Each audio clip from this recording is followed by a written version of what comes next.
Hi hello నమస్తే, నేను మీ స్కందాస్ ma'am. ఈరోజు మన ఛానల్లో చాలా simple, tasty and hygienic easy snack item poha namkeen చూపించబోతున్నాను. బౌల్ పక్కన పెట్టుకుంటే ఖాళీ అయ్యి తీరాల్సిందే, అంత టేస్టీగా హైజీనిక్గా ఇంట్లోనే ప్రిపేర్ చేసేసుకోవచ్చు. ముందుగా ఈ మిక్చర్లోకి కావాల్సిన మసాలా పౌడర్ ప్రిపేర్ చేసి పెట్టుకుందాం.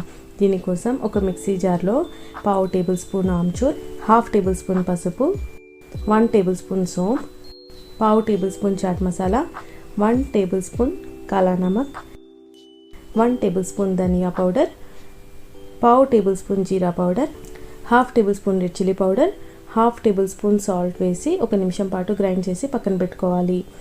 చూడండి, ఈ మాత్రం సన్నగా గ్రైండ్ చేసుకుంటే సరిపోతుంది. ఇప్పుడు డీప్ ఫ్రైకి సరిపడా ఆయిల్ హీట్ చేసుకుని ఇలా ఒక స్ట్రైనర్లో 1/2 కప్ పల్లీలు వేసి వేయించుకుని పక్కన పెట్టుకోవాలి. మధ్య మధ్యలో ఇలా స్ట్రైనర్ని లిఫ్ట్ చేస్తూ వేయించుకోవాలి, లేదంటే మాడిపోతాయి.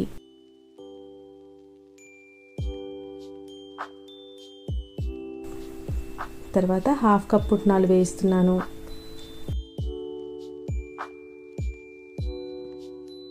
ఇలా లైట్ గోల్డెన్ బ్రౌన్ కలర్ వచ్చాక బౌల్లోకి తీసేసుకొని చల్లారి పెట్టుకోవాలి. తర్వాత ఎండు కొబ్బరి ముక్కలు వేసి వేయిస్తున్నాను. ఖచ్చితంగా మధ్య మధ్యలో స్ట్రైనర్ని లిఫ్ట్ చేస్తూ వేయించుకోవాలి, లేదా ఇవి మాడిపోయి టేస్ట్ సరిగ్గా కుదరదు. తర్వాత కొద్దిగా కాజు వేస్తున్నాను. ఇలా కాజు కూడా లైట్ గోల్డెన్ బ్రౌన్ కలర్ రాగానే బౌల్లోకి తీసేసుకోవాలి. తర్వాత బాదం పప్పు ఇలా పలుకులుగా చేసి వేయిస్తున్నాను. ఇలా మధ్య మధ్యలో స్పూన్తో కలుపుతూ వేయిస్తే మాడిపోకుండా ఉంటాయి. మరి మధ్య మధ్యలో తీపి కోసం కాసిని కిస్మిస్ వేయిస్తున్నాను.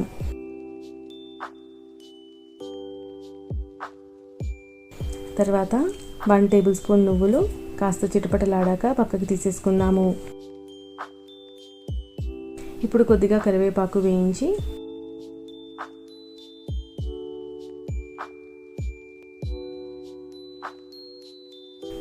చివరిగా అటుకులు వేయిస్తున్నాను. అటుకులు కొద్దిగా వేడి నూనెలో ఇలా వెడల్పాటి స్ట్రైనర్లో వేసి వేయించుకోవాలి. నూనె వేడిగా ఉంటేనే అటుకులు పువ్వులా విచ్చుకుంటాయి.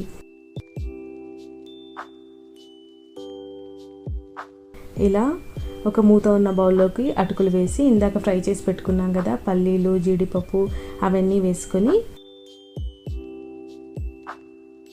గ్రైండ్ చేసి పెట్టుకున్న పౌడర్ 1 టేబుల్ స్పూన్ వేసి మూత పెట్టేసి పైకి కిందికి చక్కగా కలుపుకోవాలి.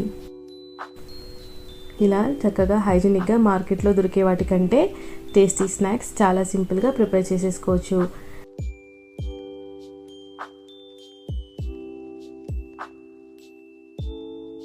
టీ టైంలో టీతో పాటు ఆస్వాదిస్తూ తింటే చాలా బాగుంటుంది కదా.